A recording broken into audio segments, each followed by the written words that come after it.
Nós temos estudado a palavra de Deus sobre os gritos de Jó aos seus amigos e a Deus de sofrimento, né? E ele está dizendo nos capítulos 26 a 31 do livro de Jó, estou sofrendo. E várias expressões nós já estudamos de diferentes aspectos do seu sofrimento, buscando na palavra de Deus respostas. O que a Bíblia ensina? O que Deus nos oferece para quem está vivendo momentos assim?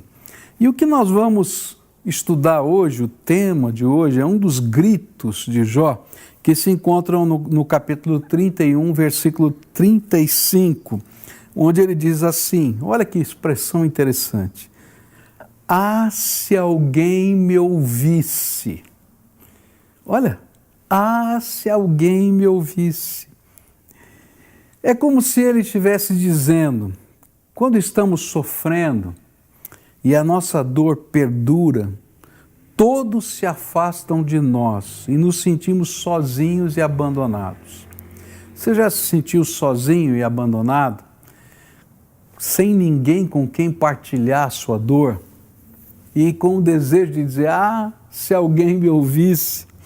No texto seguinte, que a gente vai ler agora, em capítulo 30, verso 24, ele expressa com mais clareza essa dor. Ele diz assim, a verdade é que ninguém dá a mão ao homem arruinado, quando este, em sua aflição, grita por socorro. E Jó diz assim, olha, não é só que as pessoas não me ouvem, mas quando a gente está sofrendo, né, e está demorando a solução, parece que todo mundo vai embora, e não tem nenhuma mão que nos sustente e nos levante. Jó se sentia como um leproso da sua época, de quem todos fugiam. Ninguém tocava num leproso porque podia se contaminar. E então eles tinham que viver isolados, eles tinham que ser expulsos da sua casa, da sua comunidade. E Jó está dizendo assim, pareço um leproso. Ninguém estende a mão para mim, ninguém quer me ouvir, ninguém quer chegar perto. Ou quem sabe como um homem condenado a quem Deus poderia destruir a qualquer momento e por isso todos se afastavam. E a ideia é assim, que vai vir um raio do céu, vai abrir o chão, então ninguém quer ficar perto porque senão vai sobrar, né? Vai sobrar para quem estiver perto. E eles, olha, parece que todo mundo fez assim. E o interessante é que o ressentimento ainda era maior porque ao longo da sua vida ele havia sido alguém que sempre estendera a mão aos necessitados. E lá no capítulo 29, versículos 12 e 13, ele deixa isso claro, ele diz assim, pois eu socorri o pobre que clamava por ajuda e o órfão que não tinha quem o ajudasse. O que estava à beira da morte me abençoava e eu fazia regozijar-se o coração da viúva. E ele estava pensando mais ou menos assim, se os mais próximos de mim não podem me ouvir ou me ajudar, então onde estão aqueles a quem eu ajudei nesta hora do meu sofrimento? Onde é que estão as outras pessoas? Onde estão os amigos? Onde estão as pessoas próximas? Mas a sua percepção era de que ele estava sozinho com a sua dor. Não sobrou ninguém, não tem ninguém perto de mim. Eu creio que esse é um sentimento natural dos que estão sofrendo, porque de alguma maneira a nossa dor nos isola, constrói um muro emocional ao nosso redor. Quando eu leio o livro de Jó, eu posso entender que o grito de Jó pode ser analisado sob duas perspectivas diferentes. A primeira, de que, em certo sentido, isso era verdade. As pessoas tendem a se afastar da dor e do sofrimento dos outros. Mas a segunda é que, também em certo sentido, ele não estava totalmente certo, não era verdade absoluta. Pois naquele instante ele estava gritando esses pedidos de socorro a 4 amigos que tinham vindo de várias localidades diferentes só para se sentarem junto com Jó, só para ouvirem as dores de Jó e só para tentar, mesmo que com os seus erros demonstrados pelo Senhor no final do livro, expressar o seu apoio ao sofredor Jó. Então, o que é que isso nos ensina? E eu queria aproveitar esse momento para pensar um pouquinho. A primeira grande lição é que parte desta solidão sentida em meio ao sofrimento, ela é autoimposta. Algumas pessoas se sentem tremendamente sozinhas em meio à dor e ao sofrimento, porque de alguma maneira se autoimpuseram a esta solidão. Quantas vezes nós permitimos que a nossa dor se torne um muro que nos afasta ainda mais das pessoas que nos amam? E às vezes a gente nem percebe que está fazendo isso. E sempre, quando pensamos nisso, nós temos muitas razões, aparentemente importantes, para construir esses muros de afastamento. Dizemos para nós mesmos, sabe por quê? Eu estou muito cansado. Eu estou tão cansado que eu não quero ver ninguém, eu não quero ouvir ninguém, eu não quero falar com ninguém. E depois a gente chora porque ninguém ouviu a gente e ninguém falou com a gente. Outras vezes a gente diz assim, eu estou muito desanimado.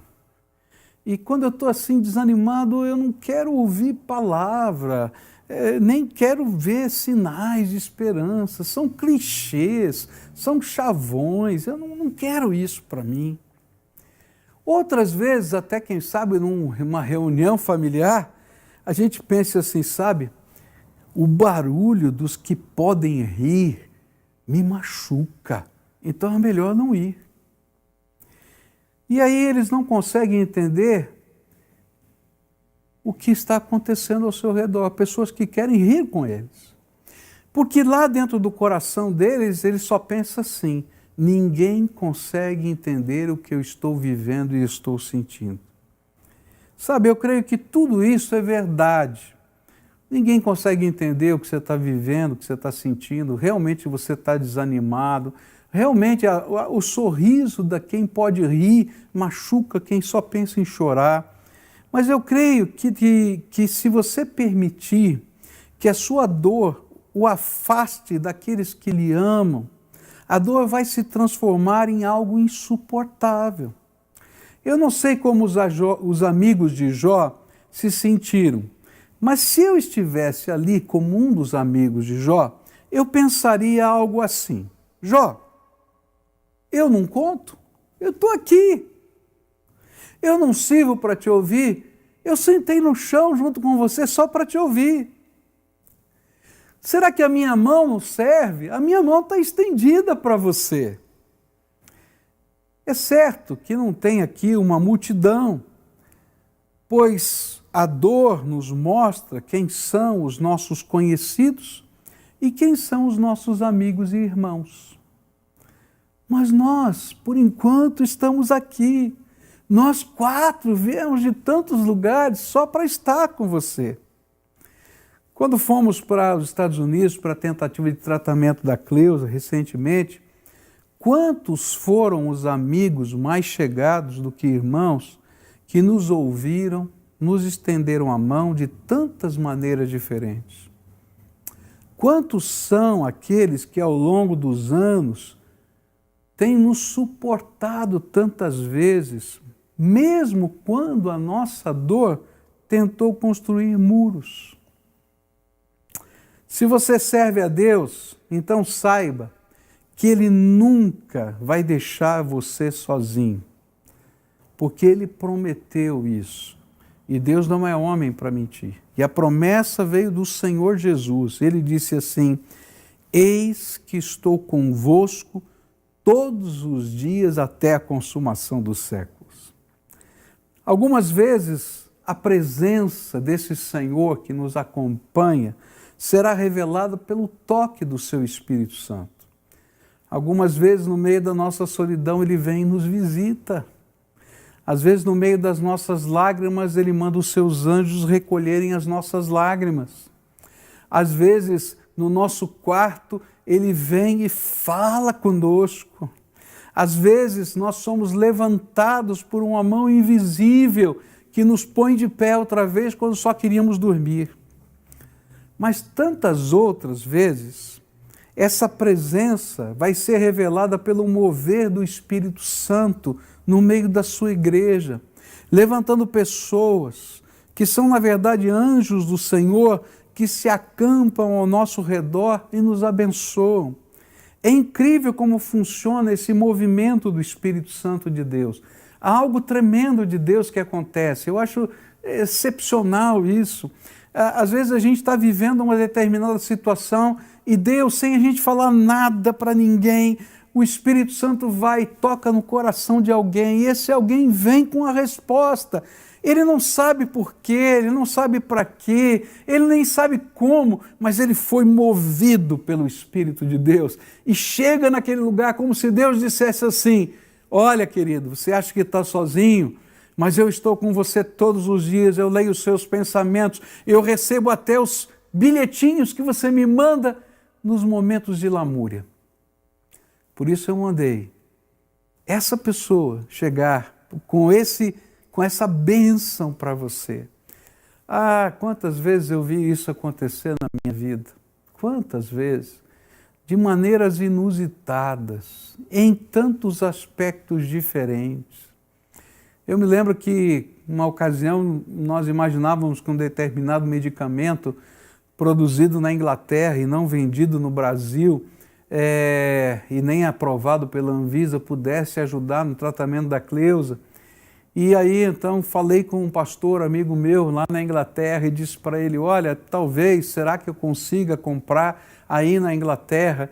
Ele disse: olha, eu não consigo comprar remédio nenhum aqui sem receita médica. Eu não sei se um médico vai receitar esse medicamento para sua esposa no Brasil. E aí, então, ele disse: mas eu vou fazer o seguinte, eu vou marcar uma consulta no SUS deles lá.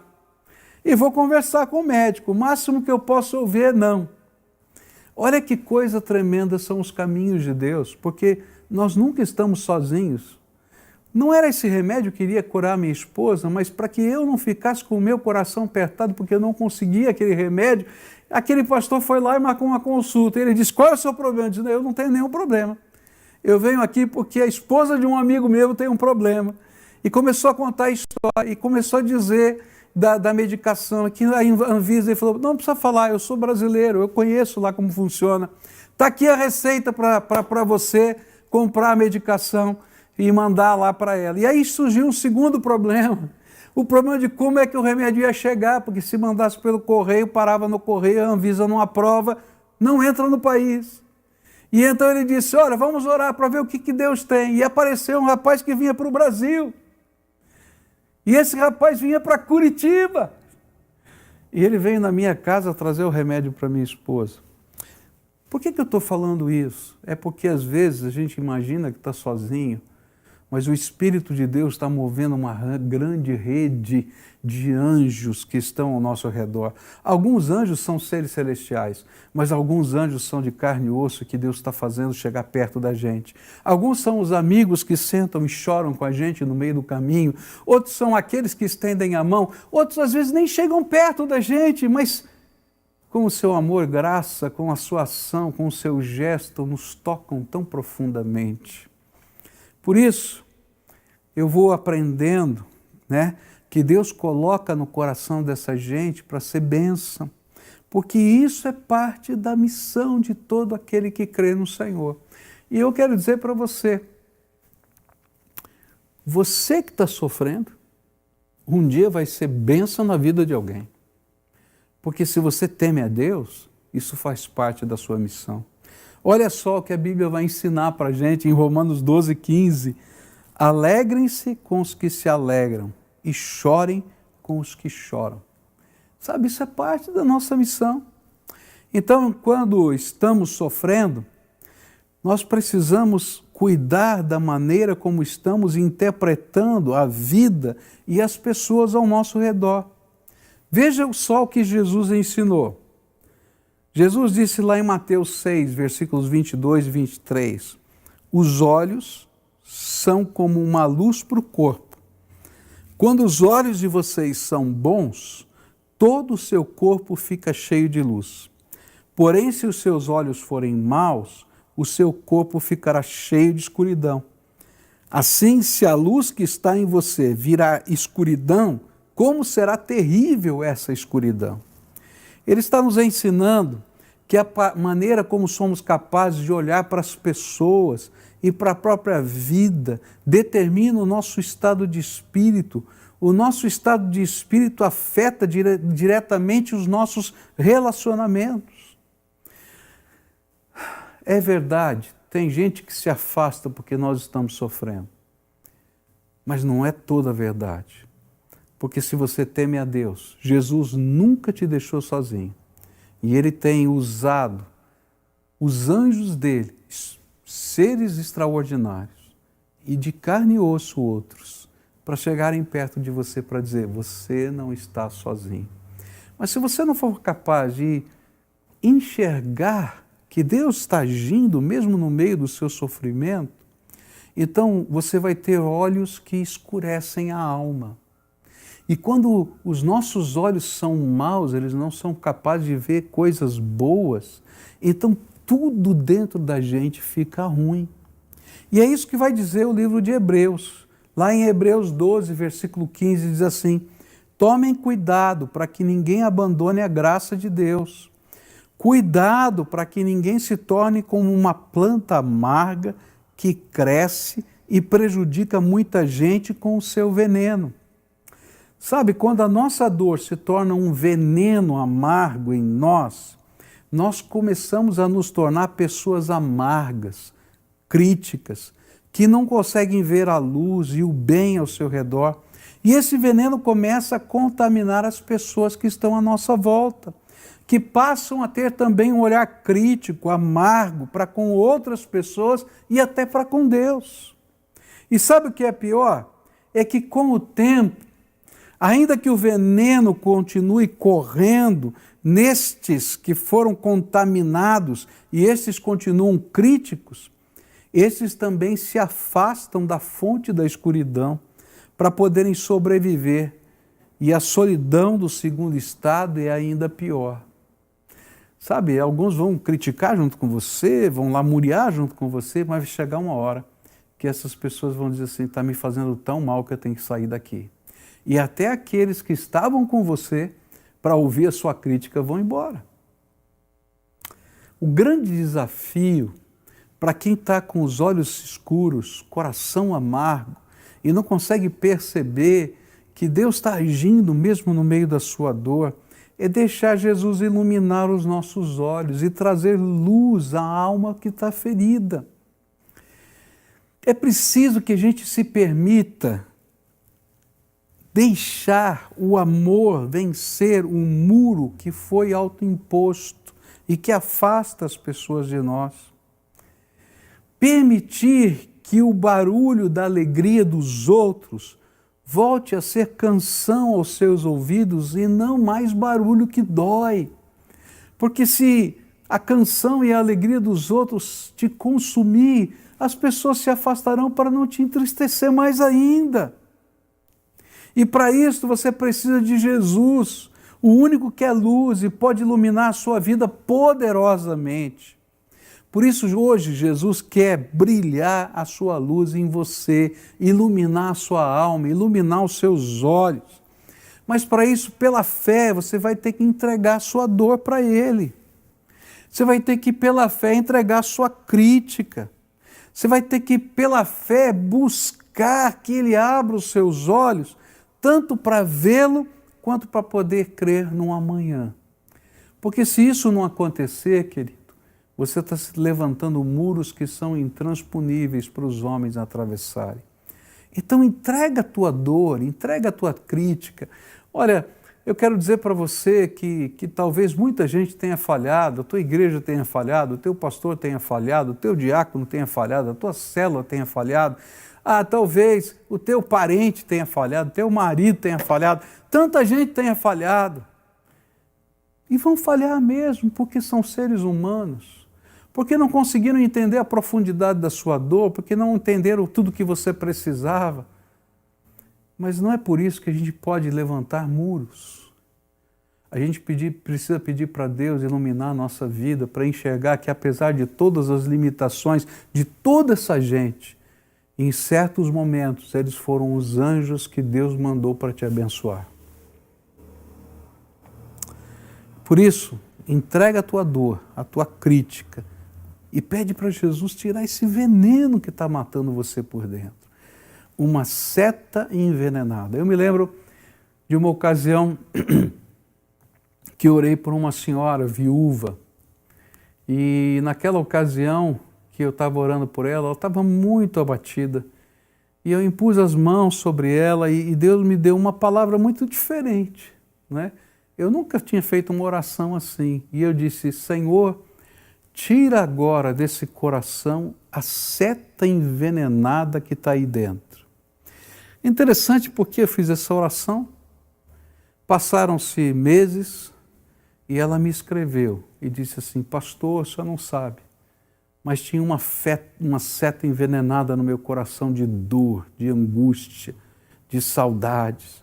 E naquele dia, a luz do Senhor entrou e uma obra de restauração começou dentro do meu coração e da minha vida.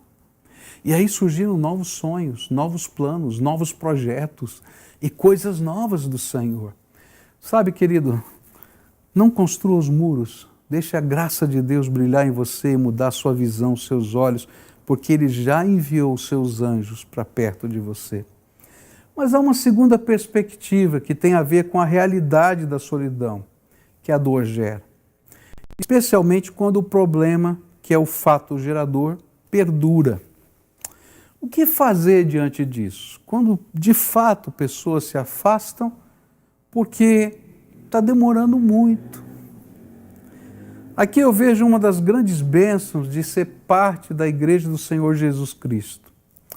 É que se você faz parte da Igreja do Senhor Jesus Cristo, sempre vai ter um irmão perto de você. Eu sei que nenhuma igreja como organização humana é perfeita, mas sei também que a Igreja de Jesus é mais do que uma organização humana. Ela é um organismo vivo, ela é o corpo de Cristo aqui na Terra. E isto não é apenas uma visão mística da fé, é uma realidade perceptível nas nossas vidas. O apóstolo Paulo ensinou assim: portanto, vocês já não são estrangeiros e nem forasteiros, mas concidadãos dos santos e membros da família de Deus. Em Cristo Jesus você faz parte de uma nova família, a família de Deus. Você faz parte de uma irmandade, daqueles que pela fé encontraram um novo significado para a sua vida. As mãos de Jesus podem tocá-lo através dos toques dos seus irmãos. Você pode ver Jesus no olhar do seu irmão para você. E sabe, pelo poder do Espírito Santo, eles estão sendo movidos e direcionados.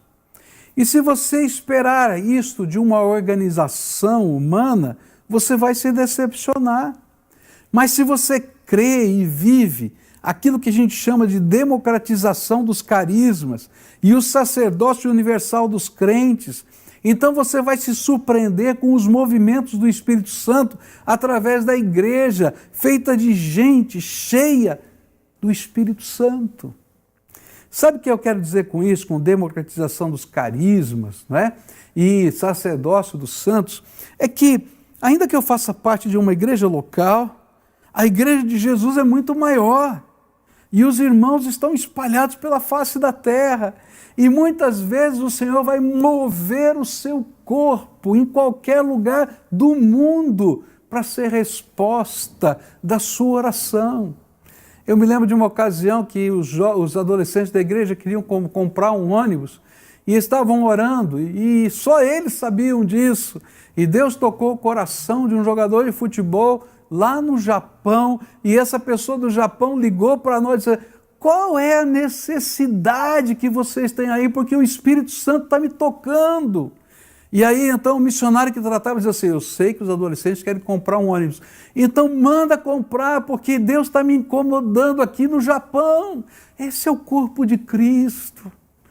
Eu me lembro quando precisei fazer uma cirurgia, uma irmã que era membro de uma outra igreja evangélica, ligou para minha esposa e disse, eu não sei o que está acontecendo, mas eu sei que Deus me falou que o pastor precisa fazer uma cirurgia, que eu tenho que pagar a conta. Esse é o corpo de Cristo. Essa é a maneira como Deus trabalha. O que a Bíblia está nos ensinando é que o Senhor da igreja, Jesus Cristo, preparou um povo que quer lhe ouvir, que deseja estender a mão para você, que quer chorar quando você chora, que quer convidar para você para se alegrar com as alegrias deles, mas que quando parece que você nunca mais vai conseguir sorrir, eles vão trazer expressões da alegria de Deus, que às vezes vão corrigir você quando ninguém mais tiver coragem de fazê-lo, porque eles são seus irmãos em Cristo, para que você possa continuar no caminho do Senhor e para ajudá-lo a conhecer mais profundamente o Senhor e Salvador Jesus através da palavra, da comunhão desse povo santo de Deus. Há muita gente sozinha que precisa de Jesus, mas que precisa também ter a coragem de fazer parte integrante da família de Deus. E sabe, igreja não é lugar, igreja é um povo.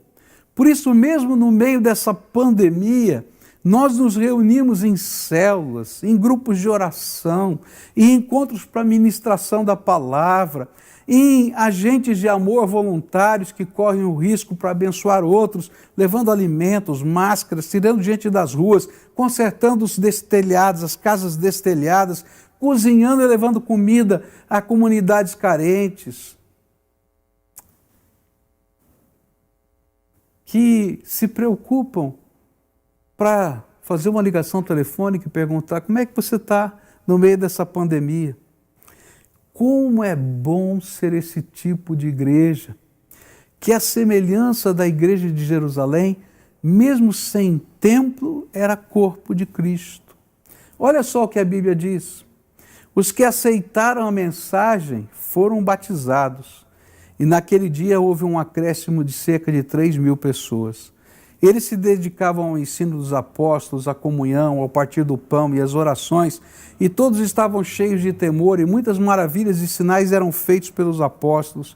E os que criam mantinham-se unidos e tinham tudo em comum, vendendo as suas propriedades e bens, distribuíam-os a cada um conforme a sua necessidade, e todos os dias continuavam a reunir-se no pátio do templo, partiam o pão em suas casas e juntos participavam das refeições com alegria e sinceridade de coração, louvando a Deus e tendo simpatia de todo o povo, e o Senhor lhes acrescentava diariamente os que iam sendo salvos.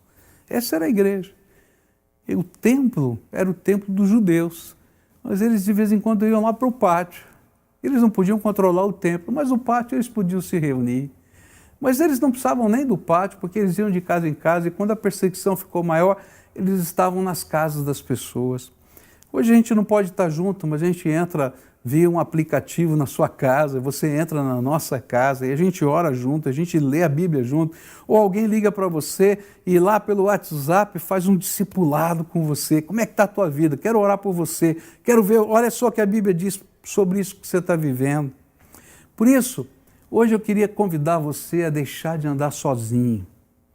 Hoje eu queria convidar você a fazer parte da maior família da terra, o povo de Deus. Hoje o Senhor o convida a estar conectado a uma comunidade de fé, a deixar de ser um assistente para ser um participante, alguém que recebe graça, mas que não se furta de ser um doador da mesma graça que está recebendo. Uma das dinâmicas maravilhosas de ser igreja, povo de Deus, é que eu recebo algo com uma mão, porque às vezes eu estou precisando. Mas no mesmo tempo que eu estou recebendo, o Senhor me diz, usa essa outra mão e abençoa alguém que está perto de você. E nessa dinâmica de interdependência, de necessidade e entrega, a gente se abençoa mutuamente. Sabe, um dos sonhos desta igreja é que cada um dos seus membros possam ser ministros de Deus nessa terra. Por isso, tudo que fazemos tem como propósito ajudar as pessoas a crescerem em todas as dimensões da sua existência, profissionalmente, familiarmente, economicamente, mas espiritualmente, principalmente. Por quê? Porque se você crescer, você vai levar a luz que brilha na sua vida a outros todo o tempo, pois assim Jesus será ainda mais glorificado. Olha só o que Jesus disse em Mateus 5,16. Assim brilhe a luz de vocês diante dos homens, para que vejam as suas boas obras e glorifiquem ao Pai de vocês que está nos céus. Hoje eu queria fazer um primeiro convite. O primeiro convite que eu quero fazer para você é: deixe a luz de Jesus brilhar em você. Porque sem Jesus nós não conseguimos fazer absolutamente nada, muito menos vencer a nossa dor. E aí nós vamos nos tornar pessoas amarguradas. Mas eu queria fazer um segundo convite para você. Não fique à margem esperando algo acontecer. Tome a iniciativa de pertencer à família de Deus. Como é que a gente faz isso? Primeiro, a gente convida Jesus para entrar dentro do coração da gente, porque tudo começa com Jesus. Não, mas eu respeito Jesus. Não, eu sei. Mas agora você vai deixar Ele ser o dono da sua vida, o Senhor do teu coração. Você vai entregar a chave para Ele, a autoridade para Ele. O Senhor vai me ensinar a viver esse novo tempo. Depois, você vai pedir para a igreja ajudar você nessa sua jornada de fé, porque não é uma caminhada sozinho. Nós somos parte do corpo. E você que está afastado, está na hora de voltar. Volta para o Senhor, volta para a igreja. E você que está se sentindo sozinho, permita que a gente possa ouvir você, acompanhar você na sua jornada de fé. E sabe, esse mundo novo que a gente está vivendo já nos ensinou que distância não é impedimento. Por isso, onde quer que você esteja, não importa, participe conosco de uma célula. Deixe que a gente possa acompanhar você online. Por quê? Porque igreja é povo, é gente, e não é instituição e local apenas, ainda que tenha esse aspecto. Então deixa a gente abençoar a tua vida. Nós vamos ouvir uma canção agora, né, que tem tudo a ver com aquilo que eu falei. Deixa a luz de Jesus brilhar em você, tá? E enquanto você está ouvindo essa canção, preencha aí esse link e diga: olha, hoje eu estou recebendo Jesus como Senhor da minha vida. Hoje eu gostaria de ser acompanhado nessa jornada espiritual pelo discipulado. Hoje eu gostaria de voltar a fazer parte de uma igreja porque me afastei há muito tempo. Hoje eu gostaria de ser parte de uma igreja, mas nem sei como, me ajudem. E sabe, nesse processo eu tenho certeza que a graça de Deus vai se revelar na sua vida. Logo depois dessa canção a gente vai orar juntos. E eu quero pedir a bênção de Deus na sua vida.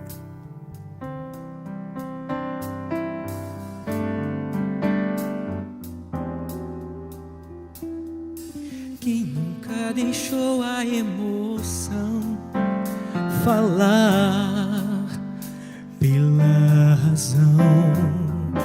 Quem nunca deixou o coração tomar a decisão? Quase sempre isso não é bom. O final da história nem sempre é o melhor. Mas o que fazer se o coração bate forte além da voz da razão?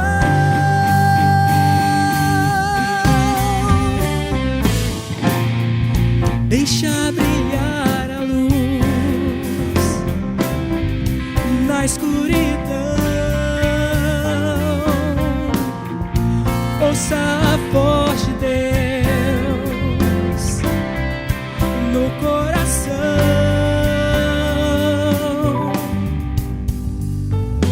Nem sempre o melhor para você é o melhor para Deus. Quase sempre a gente quer ouvir a voz do coração. Com certeza isso não é bom. O final da história nem sempre é o melhor. Mas o que fazer se o coração bate forte além da voz da razão?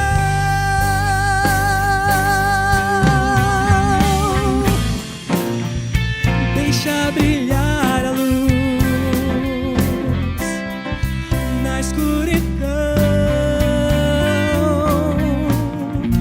Ouça a voz de Deus no coração.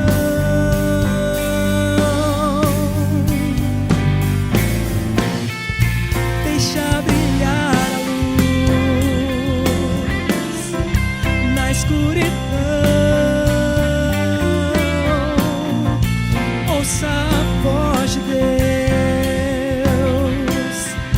no coração.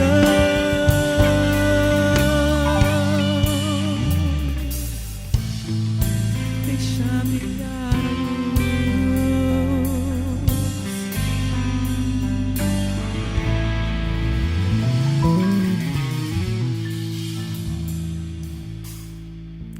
Espero que você tenha gostado dessa canção. Deixa a luz de Jesus brilhar em você, tá?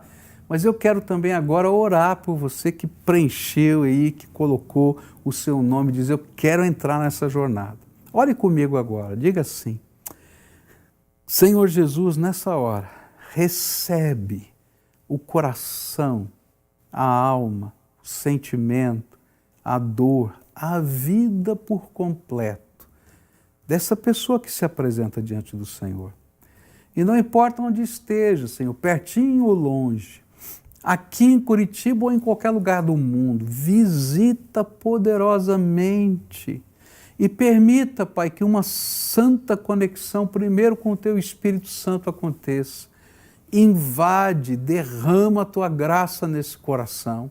Mas depois, Senhor, que essa conexão se amplie, na medida em que essa pessoa possa ter comunhão com outros irmãos, talvez distantes, Senhor, fisicamente, geograficamente, mas perto pelos meios de comunicação, para a gente poder ter comunhão, ser discipulado, receber oração, aprender a Tua palavra.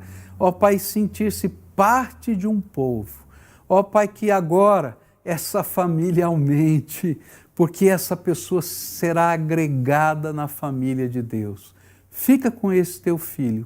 É aquilo que oramos em nome de Jesus. Amém e amém.